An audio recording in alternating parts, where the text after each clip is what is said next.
There are some genres of games that are simply hard to get into if you hadn't been playing them for years. When dealing with the kinetic energy of my childhood games, going to the gameplay style of a turn-based JRPG seems a bit basic and bland. I think it's important to experience these genres as I can see what I've missed, and in some cases, yeah, I definitely missed out big time. Is there a game that blends the easy to understand combat of a JRPG with reaction-based combat of their action-packed contemporaries? I think I found the perfect entry point to a genre that I've for the most part avoided. Welcome to the show, where I look at games I never grew up with to determine if they still hold up today. And this is a title with one of the most iconic and best characters of all time. That's right, I'm talking about Luigi. Luigi. Mario and Luigi Superstar Saga ditches the obsession with the fungal infections of the Mushroom Kingdom, instead taking its interest towards beans, which I'm fine with as long as there's not an Onion Kingdom next. I swear if I hear Mario cry one more time, I'm getting the pillow. The Beanbean Kingdom is not restricted by the visual makeup of the usually dull Mushroom Kingdom. It truly feels like a foreign land, even requiring passports, exchange rates, and border control, just to remind you that this is Bean territory. And it's probably not a first visit for you, but also probably Luigi. He's not known by Bowser or his minions, and he didn't even want to go on this trip in the first place. But this trip is necessary, as he has to go on a quest to get back Peach's voice, as it was replaced with vocabulary so damaging it would make Twitter blush. So despite being terrified and unappreciated, he will rise up as the bravest, strongest, and most beautiful man in all the land. Oh, and I guess Mario's here too. Breaking the conventions of other JRPGs, there are only 2 party members from start to finish. No clouds, no anime girls with big titties that always respond with just Mario and Luigi. This could fall into a vapid experience, but is circumvented by the perfect synergy of the abilities of the Mario Bros. The archetypical JRPG has flat overworlds to explore with little to do. Superstar Saga complements the series past with platforming, puzzles to solve, and minigames to play. Traversal through the world is governed by the A and B button, each controlling a different bro. There are multiple abilities actualised to roam around the Beanbean Kingdom, which can be easily switched with the... No, not that one, no. Oh shit. Which can be easily switched by using the... Oh, hang on, just give me a sec. There we go. Which can be easily switched with the triggers, maybe not. The abilities are also affected by who's in front, and this won't annoy anybody else, but get this. You press start to select which bro you're going to use, and you press select to start your game. Am I the only one that thought this should have been the other way round? Said abilities feel like natural gameplay conventions for the Mario series, taught to the player throughout, often being used to gate progression to later areas. These areas are diverse in visual design, though maybe not always leaning into the absurdity of the Beanbean Kingdom. All of these areas are just chock full of references, whether it's Yoshi's Island, Dr. Mario, Luigi's Mansion. You can really tell that AlphaDream had a deep love for the series. I'd say most of the charm comes across far better than any of the mainline entries. Despite being silent for the most part, Mario and Luigi are portrayed as so energetic, brimming with personality. I don't think the artwork is amazing or anything, but the range given to the sprites is given so much life. Ever want to see Mario fat, Luigi flat, both of them having a wholesome pat? AlphaDream got you covered. Charm? It's got it. Sex appeal? It's definitely got it. I mean, before Bowsette, we had Bowletta. Okay, I might need to explain. So we got Cackletta, the big bad bitch. She gets murdered by Mario.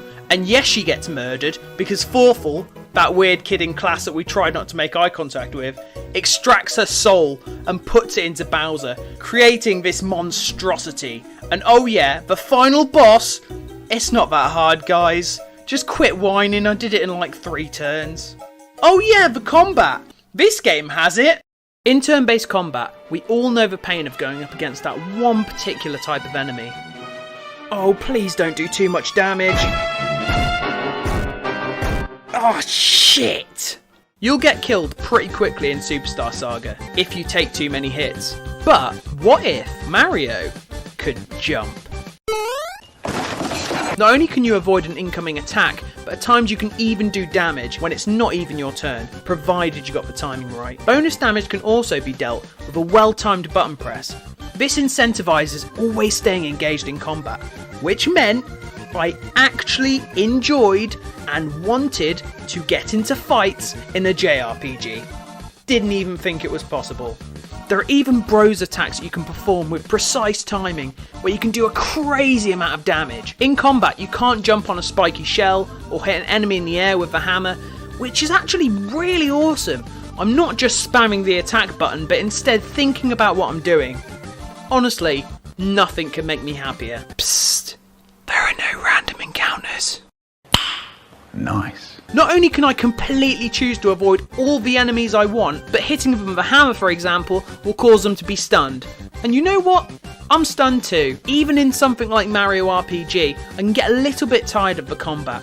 But in this, I just want to play another Mario and Luigi game, which is something I'd never thought I'd say. I mean, you seriously can't even get bored of the battle theme. Though I will say, it does sound familiar. Believe it or not, a lot of the developers involved in Super Mario RPG actually worked on Superstar Saga, including composer Yoko Shimomura. She is incredible at her craft. Sometimes I'll just sit there and listen to her compositions of the Kingdom Hearts games.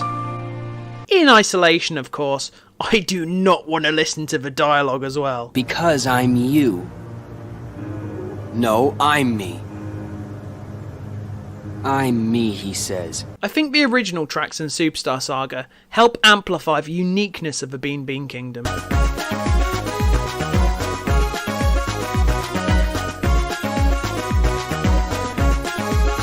Popple's battle theme especially comes to mind.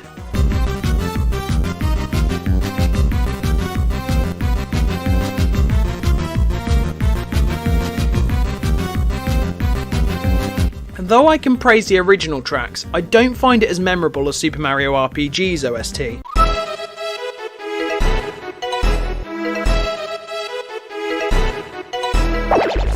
Also, I get Mario's iconic, but I am sick to death of hearing the music from the first NES game.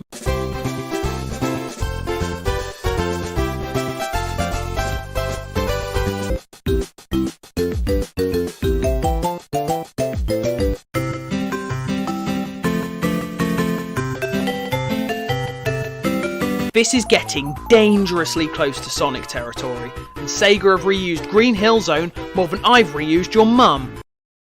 One thing Superstar Saga uses a lot of is minigames. I'm not really the kind of person who likes minigames.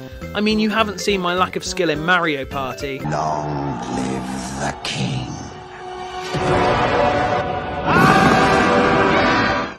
Thankfully, all the minigames are different, and you only have to beat them once to progress. You can play harder versions for beans, but I'm not going to grind out beans just to make coffee. The stat increases are nice, but even if I do it, I'm only doing it to see more of EGAD. Your stats can also be increased by getting new equipment, or by leveling. When you do level up, you'll get bonus points you can put into whatever category you want. You could just put it into power and steamroll over everything. I put a lot of points into stash, which ups your chance of a critical hit. It doesn't improve Luigi's actual stash, but you can't improve on perfection.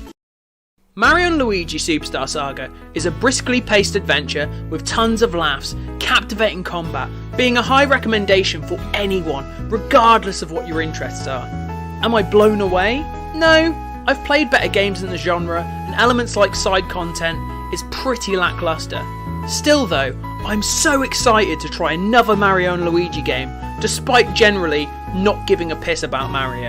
I hope you had fun watching me make bad jokes and talk about Luigi.